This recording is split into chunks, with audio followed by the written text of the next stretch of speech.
The material dynamic operator is designed to work with animated materials of various types, as I said in the previous section. It can work with the particle age map, a sequence of bitmap images, or a sequence of sub-materials via a multi-sub-object material. Let's have a look at each one of these is actually handled by the operator. As you can see in the previous example, I've got 3 different material dynamic operators here to demonstrate each different option. And the first option, you can see we've got material dynamic animated bitmap 2. So I'm just going to quickly show you how you set up an animated sequence of bitmaps to actually work with the material dynamic operator. Here we've got animated bitmap 2. You can see we've got no bitmap set up at the moment.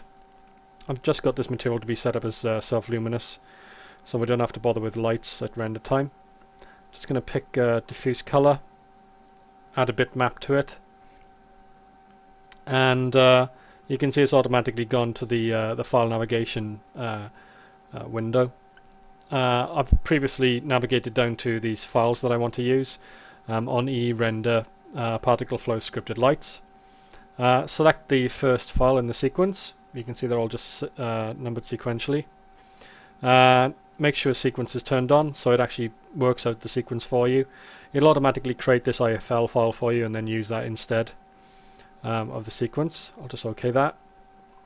And there we go, it's done that for us. You can see it's actually created the IFL file and it's assigned it as a source for this particular image. Now, in this particular example, I'm going to actually synchronize the animated bitmaps to the age of the particles. So to do that, you need to go down to the time rollout of the bitmap map. Just open that up there, and as of Max 6 and 5.5, you have a new option here, which is sync frames to particle age. So we'll just turn that on.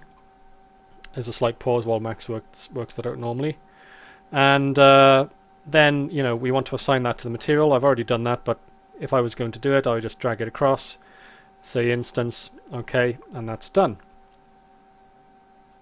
Just close down that window. Now if we have a look at the operator, or rather I should say we have a quick look at the flow, you can see that I have particles being birthed from frame 0 to frame 40. So we've got a bit of an interesting frame range there. I've only actually got 10 particles being birthed in total, and got subframe sampling turned on. We've got various other operators in there to make it look interesting. And when it comes into here, you can see we give it a shape instance, which is just a teapot, and then we assign our dynamic material.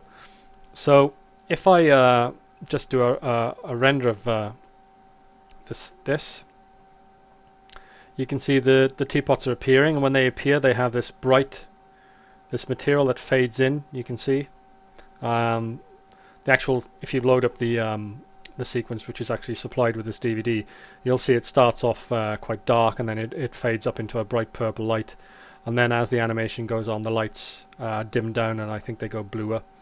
And you can actually see this teapot here because it's one of the first that was birthed. You can see the lights again darker on it now.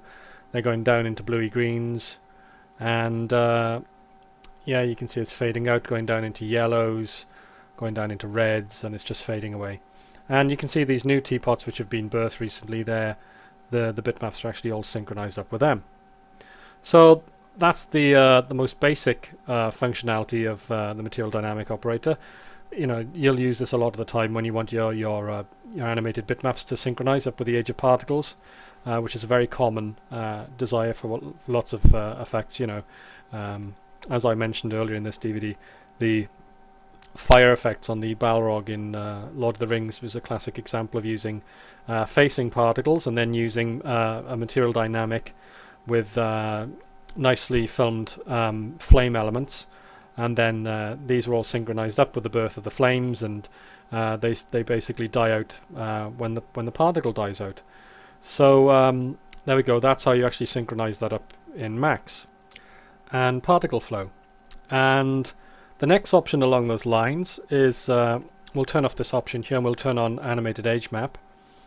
An age map is a very useful thing when working with particles. I'll just quickly show you how that works as well. In this example here, I've got a grid